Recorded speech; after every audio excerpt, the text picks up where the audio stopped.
Assalamualaikum warahmatullahi wabarakatuh. Jumpa kembali dengan saya Halimatus Sa'diyah, mahasiswi program Magister Pendidikan Dasar Universitas Terbuka dengan nomor induk mahasiswa 501322392. Pada diskusi 9 ini, mata kuliah Studi Komparatif Pendidikan Dasar di berbagai negara, saya akan membahas sistem pendidikan di negara maju atau OECD non-Asia. Pada diskusi 9 ini terdapat 3 pertanyaan yang akan saya bahas. Pertanyaan pertama, menurut Anda apakah masalah pendidikan di negara maju dalam materi pengayaan 9.1 tersebut juga Anda rasakan di lingkungan sekolah Anda?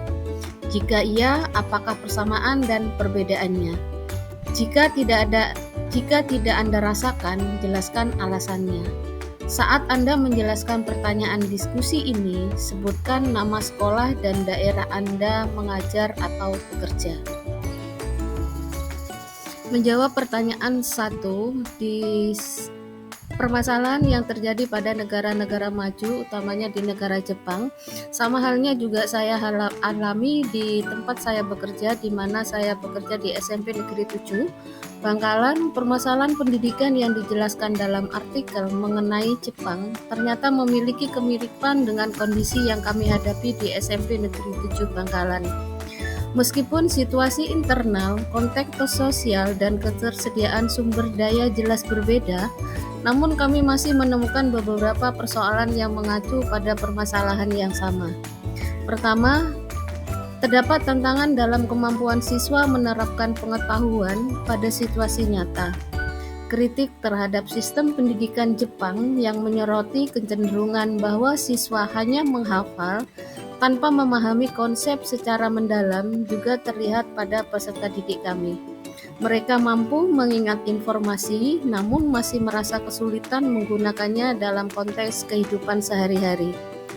Poin kedua, siswa merasa kesulitan untuk mengerjakan soal-soal terbuka yang menuntut siswa untuk berpikir kritis, sama halnya dengan temuan pada siswa di Jepang. Peserta didik di sekolah kami lebih terbiasa mengerjakan soal pilihan ganda sehingga kurang siap menghadapi pertanyaan esai atau studi kasus yang memerlukan analisis dan kreativitas. Poin ketiga, kemampuan membaca kritis masih rendah. Jepang disebut mengalami penurunan literasi membaca, begitu pula yang terjadi pada siswa kami. Mereka belum terbiasa membaca untuk memahami makna yang tersirat, menguatkan argumen, atau menyusun opini secara mandiri. Ketiga persoalan tersebut memperlihatkan bahwa meskipun berada dalam latar belakang yang berbeda, sekolah kami menghadapi tantangan pembelajaran yang sejalan dengan isu yang dialami oleh negara-negara maju tersebut. Dari sisi perbedaan, terdapat 3 hal pokok yang perlu disoroti. Yang pertama adalah Jepang memiliki sumber daya pendidikan yang jauh lebih mapan. Negara tersebut didukung oleh kurikulum nasional yang kuat serta sistem pendidikan yang stabil dan terstandar. Namun sebaliknya, di daerah kami masih menghadapi beberapa keterbatasan, terutama terkait dengan infrastruktur, sarana dan prasarana, serta akses terhadap teknologi dan pemerataan peningkatan kompetensi guru. Yang kedua, Jepang telah menerapkan kebijakan pendidikan berbasis data secara konsisten. Hasil studi internasional seperti PISA dimanfaatkan sebagai dasar untuk merumuskan berbagai keputusan strategis. Sangat berbeda dengan sekolah kami, penggunaan data belum dimanfaatkan secara optimal sebagai rujukan dalam pengambilan keputusan maupun perencanaan program sekolah. Pertanyaan yang kedua, paparkan pendapat Anda bagaimana artikel tersebut menguraikan negara OECD mengatasi masalah pendidikan tersebut. Jelaskan pula bagaimana keterkaitan isi artikel dengan materi modul 7 dari BMP MPDR 5302 Studi Komparatif Pendidikan Dasar di berbagai negara. Menjawab Pertanyaan yang kedua di sini, berbagai negara maju seperti Irlandia, Jepang, Korea Selatan, Jerman, dan Amerika Serikat menerapkan berbagai strategi untuk menjawab tantangan pendidikan yang mereka hadapi. Salah satu upaya utama adalah peningkatan profesionalisme guru. Finlandia dan Jepang misalnya menempatkan kualitas pendidik sebagai fokus utama dengan menyediakan pelatihan berkelanjutan, pendamping sistematis, kolaborasi antar guru, serta dorongan untuk melakukan penelitian.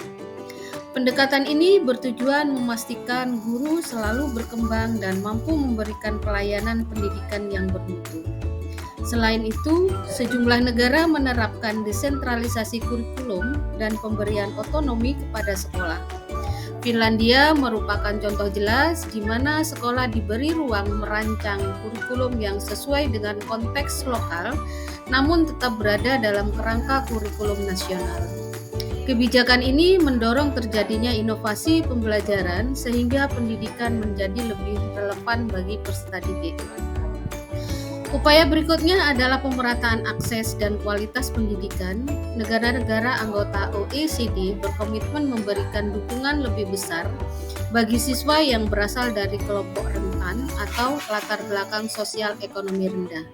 Dalam konteks lain, negara maju juga berusaha memanfaatkan teknologi pendidikan secara proporsional, yaitu menjadikan teknologi sebagai alat bantu pembelajaran, bukan sebagai pengganti guru. Pendekatan ini disertai penguatan literasi digital agar siswa mampu menggunakan teknologi secara kritis dan bertanggung jawab. Selanjutnya, pendidikan karakter juga menjadi prioritas di beberapa negara. Jepang dan Korea Selatan menekankan pembentukan sikap, etika, dan kesehatan mental siswa melalui kegiatan bimbingan yang terstruktur. Hal ini menunjukkan bahwa pendidikan tidak hanya berorientasi pada pencapaian akademik, tetapi juga pengembangan pribadi dan kesejahteraan emosional.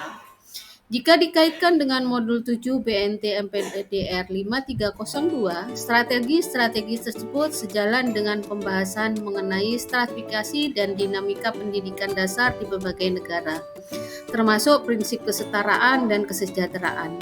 Modul tersebut menekankan pentingnya pemberdayaan guru sebagai fasilitator, reformasi kurikulum yang adaptif, serta kebijakan pendidikan yang responsif terhadap kebutuhan masyarakat. Artikel pengayaan pada sisi 9.2 memperkaya pemahaman tersebut dengan menyajikan contoh konkret dan studi kasus dari negara-negara OECD, sehingga teori dalam modul dapat dipahami melalui praktek nyata. Dengan demikian, artikel tersebut mempertegas bagaimana negara maju menerapkan kebijakan pendidikan yang adil, fleksibel, dan berorientasi pada mutu serta kesejahteraan peserta didik secara komprehensif. Pertanyaan yang ketiga, silakan Anda uraikan bagaimana sistem pendidikan di Jepang. Materi pengayaan pada sesi 9.2, terutama yang berkaitan dengan kurikulum yang mereka implementasikan dan hasil pencapaian yang tinggi dalam skor PISA. Materi pengayaan 9.2 menggambarkan bahwa sistem pendidikan di Jepang memiliki karakteristik kuat, terutama pada aspek kurikulum dan pencapaiannya dalam PISA. Jepang menerapkan kurikulum nasional yang seragam bagi seluruh jenjang sekolah dasar hingga menengah baik pada sekolah negeri maupun swasta. Kurikulum ini dirancang untuk menjamin kualitas pendidikan yang merata di seluruh wilayah, sekaligus memastikan bahwa setiap siswa memperoleh kompetensi abad ke-21 yang diperlukan untuk menghadapi tantangan global. Meskipun kurikulum bersifat nasional, Jepang telah memberikan ruang fleksibel kepada sekolah sejak kebijakan Period of Integrated Studies pada tahun 1999. Melalui kebijakan ini, sekolah diberi kesempatan merancang waktu belajar dan kegiatan pembelajaran yang lebih kontekstual. Ruang fleksibilitas ini memungkinkan sekolah mengembangkan kurikulum khusus yang tidak sepenuhnya mengikuti struktur kurikulum nasional, sehingga mendorong kreativitas dan inovasi pembelajaran di tingkat satuan pendidikan. Dampak reformasi tersebut terlihat dari hasil PISA. Setelah mengalami penurunan pada tahun 2026, Jepang berhasil meningkatkan kembali kinerjanya. Pada PISA 2012, Jepang kembali menempati posisi atas, peringkat pertama dalam kemampuan membaca dan sains, serta peringkat kedua dalam matematika di antara 34 negara OECD. Peningkatan ini dikaitkan dengan pergeseran fokus kurikulum menuju penguatan kemampuan berpikir tingkat tinggi dan penerapan pengetahuan secara aplikatif. Selain itu, Jepang memiliki sistem evaluasi nasional yang dilakukan oleh Kementerian Pendidikan, Budaya, Olahraga, Ilmu Pengetahuan, dan Teknologi.